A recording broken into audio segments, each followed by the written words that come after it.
All right, you guys, last official video for the year. You'll still have an assignment or two. In fact, I think you have 3 assignments, excuse me, from now until the end of the year. But this is the last piece of new information so that you can kind of focus on reviewing and finishing up any late assignments that you need to get turned in before the end of the semester. All right, when you are ready, go ahead and pause the video and try this warm up. And then when you are done, unpause it and we'll look at answers together. All right, so anytime you are adding or subtracting fractions, they have to be the same denominator. So for this first one, I'm going to use 15. So I multiply this one by 5, so I have to multiply the top by 5. Multiply this one by 3, so I have to multiply the top by 3. So that turns, excuse me. I had to sneeze all of a sudden. Sorry about that. So that turns into 11 on the top and 15 on the bottom, right? Bottom number stays the same, top number gets added. Same thing over here. I can actually use 24. Remember, you always want to try to use the smallest number because 8 times 3 is 24. So then I don't even have to change the second fraction at all. 9 minus 17 is negative 8. And then the last thing you have to watch out for is we can reduce, right? 8 divided by 24 gives me a nice neat 1/3. So that would be my final answer. Versus when we're multiplying and dividing, they don't have to be like terms. You simply just multiply straight across. So we get 12 on the top, 77 on the bottom. I doubt that reduces, but I'm checking it in my calculator right now. Nope, stays put. And then don't forget when you're dividing fractions, copy, dot, flip. Some of you guys call it keep, change, flip. Some of you just call it multiplying by the reciprocal, right? A lot of different methods out there, but same idea. And then once it's a multiplication problem, you multiply straight across. Those 16 and 21, I believe. Oh, nope, that doesn't reduce. I was thinking it did. So then that's it. So we're going to apply this to the rationals that you started working with earlier this week. So how do we add, subtract, multiply, and divide those types of expressions? And how does it look very, very similar to these fraction questions, but a little different? All right. When you're multiplying, here's the best part.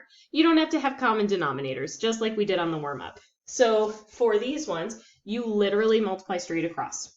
So 3 times 8 is 24. X times x squared is x to the 3rd. 16 times 3 is 48. And then there's still that x squared there. So some of the x's cancel, so there's 1x on the top. And 24 divided by 48 is a nice neat 1/2. So you can just write it like that, or I would simplify it all the way to x over 2. So same idea, multiply straight across, simplify it all possible, get your final answer.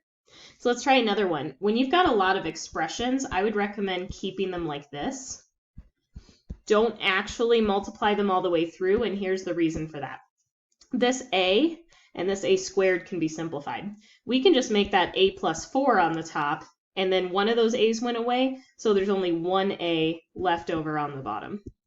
The other thing we can do is we can factor this a squared plus 2a minus 8, and we can make that, let's see, positive 4 and negative 4.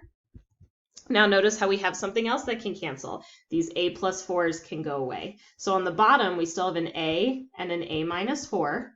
Now on the top, it looks like there's nothing, but don't forget you have to have a placeholder. So we just put a little 1 there as a placeholder.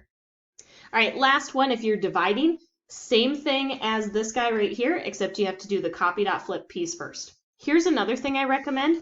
I would actually factor while I'm doing that. So like the y squared minus 3y minus 4 factors into y minus 4 and y plus 1. And then dot, right? Because we're not dividing. I'm so sorry. We're still multiplying. But if we were dividing, right, that would be the only difference. And then this one down here, we can take a y out as a GCF.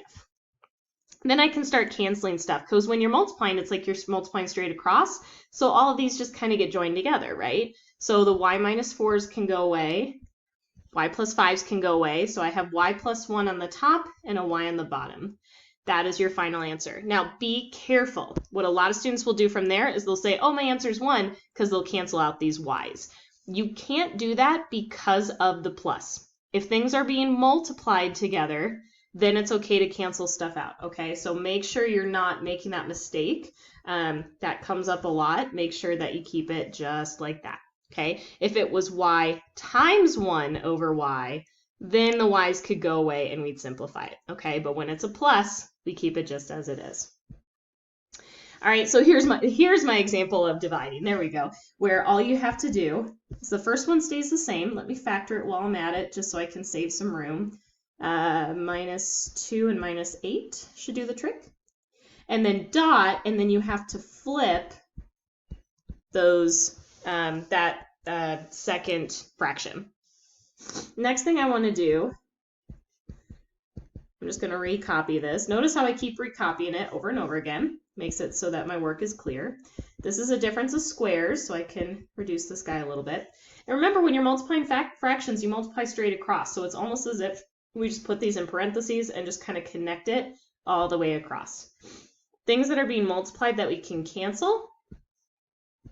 Okay, so I've just got a 1 on the top and y minus 2 times y plus 3 on the bottom. Okay.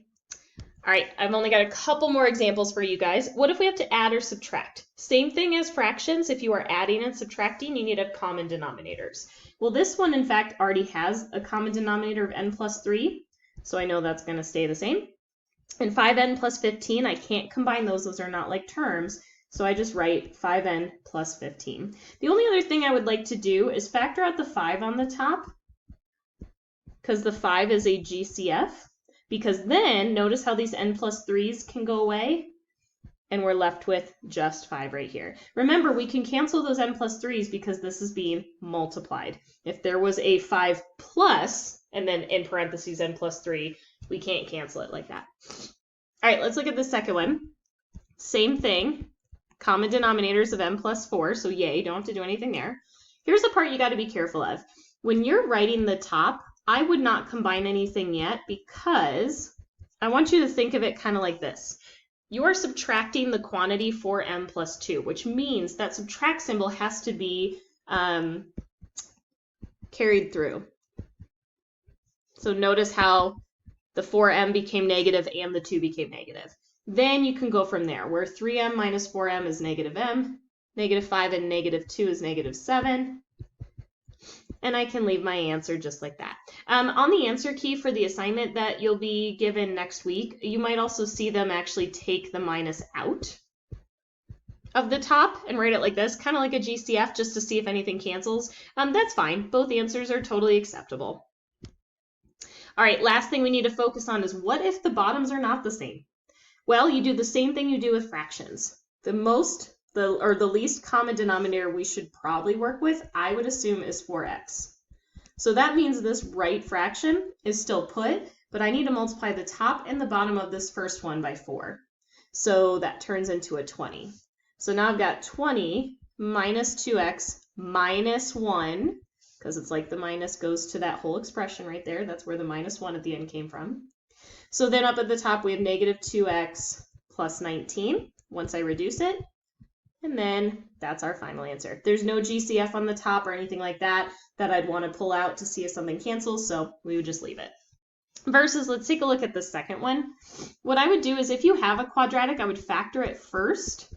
The reason for that is now I'm looking at my denominators and seeing that that's what I need to work with because that's what this turned into. So all I would have to do is multiply the second fraction. So the first one, all I did was factor the bottom.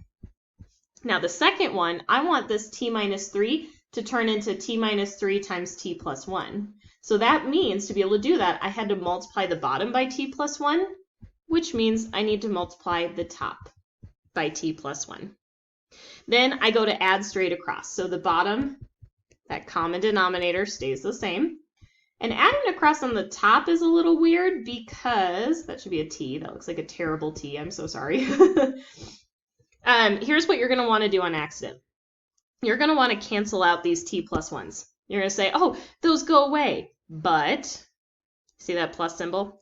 Anytime that's there in between terms, you can't just cancel out like I just did. So if you see any of that, it doesn't quite work and you leave it just like this. If this were written